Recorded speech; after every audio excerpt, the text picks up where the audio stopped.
Hey, it's David Bates with Archer Hires and answering two questions today. Number one, what is outbound sourcing? And number two, is it worth it? Okay, to understand what outbound sourcing is, first you have to understand the difference between inbound sourcing and outbound sourcing. And this is the way we categorize our sourcing here at Archer Hires.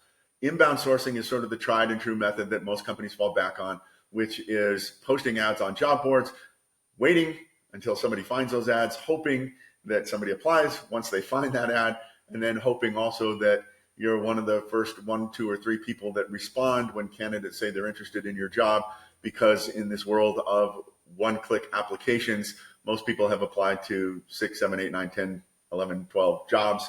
And if you're not one of the first 1, 2, or 3 people to respond to them, they are probably going to ghost you when you reach out to schedule an interview. So that's inbound sourcing, pretty simple. Outbound sourcing is essentially the opposite of that. And as we saw the diminishing returns of inbound sourcing coming down the pipe, we decided we had to come up with another solution. Well, what are the diminishing returns? Well, first of all, the number of ads being posted now is astronomical. We just did a recent search in San Diego, California for a hospice nurse. And in doing our preliminary investigation as to what it would take to fill the position, we searched a 25-mile radius on Indeed to find out how many hospice nurse jobs were available. It pulled up 41 pages of jobs, 611 job opportunities if you typed in hospice nurse with a 25-mile radius in San Diego. So what are the odds of your ad being found, and how long you're going to have to wait for someone to find it? And what are the odds of getting to those people as quickly as your competitors might be? That's the diminishing returns of inbound sourcing.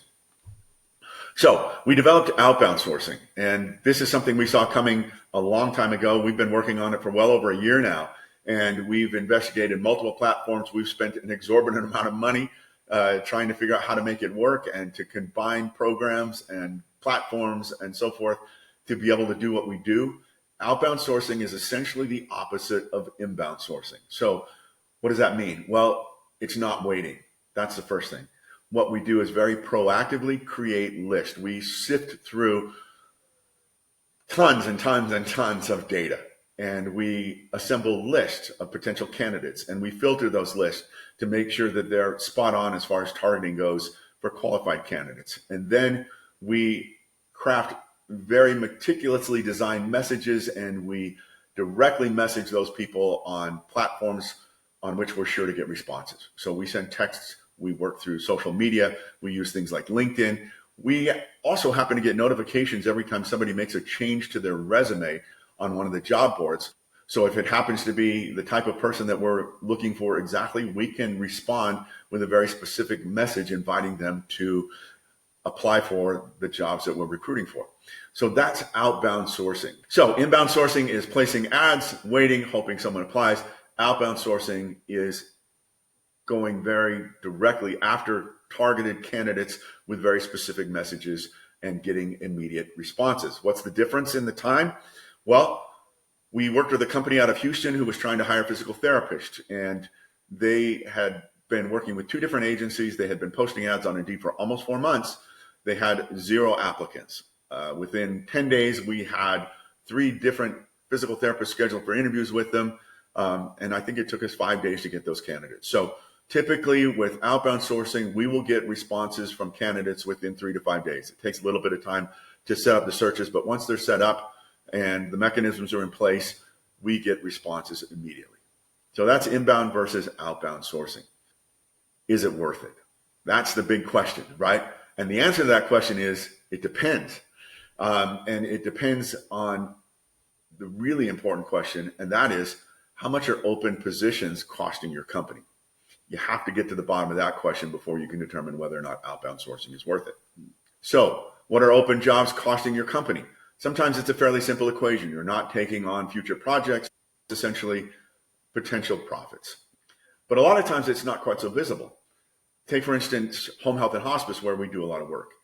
There are very specific ratios between nurses and patients and the number of nurses that you have to have. Well, those companies spend exorbitant amounts of money to develop referral sources with hospitals and doctors' offices. If they don't have the number of nurses that they need, and those referral sources are sending patients and they have to turn away those patients, essentially what they're doing is sending those patients to their competitors.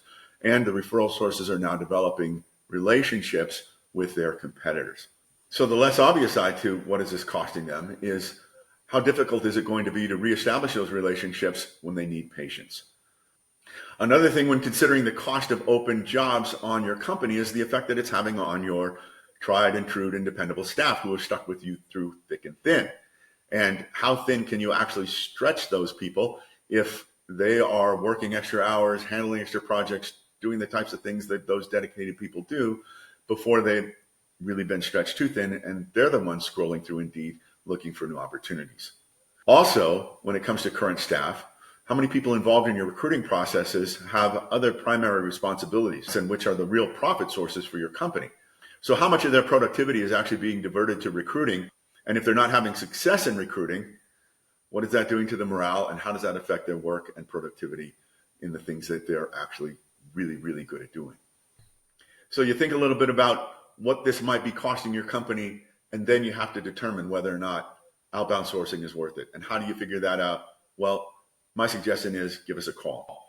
My calendar link is below. Schedule a 15-minute slot, and let's talk about your business. And let's talk about what jobs you're having difficulty filling, what strategies you're already employing. And let's talk about how what we do might be an effective addition to what you're already doing, and see if it makes sense to give what we do a try. And if it does seem to make sense somewhere in that 15-minute call, let's set up a trial search and see if we're able to generate the candidates that you need. We work on contingency. So we can see if we're getting candidates for you, and then if you decide to hire those candidates and they turn into profitable employees for you, well, that's when a commission comes. So there's essentially no cost to your company until those employees have offset our commissions with productivity for your company. Decide that it is worth 15 minutes, I can assure you it won't be a waste of your time, even if we don't end up working together, because we'll be able to talk about the strategies that you're already employing. And a lot of times from our perspective, we can see why those strategies are falling short and maybe make suggestions that will help you be more effective in the recruiting methods that you're already using. And if you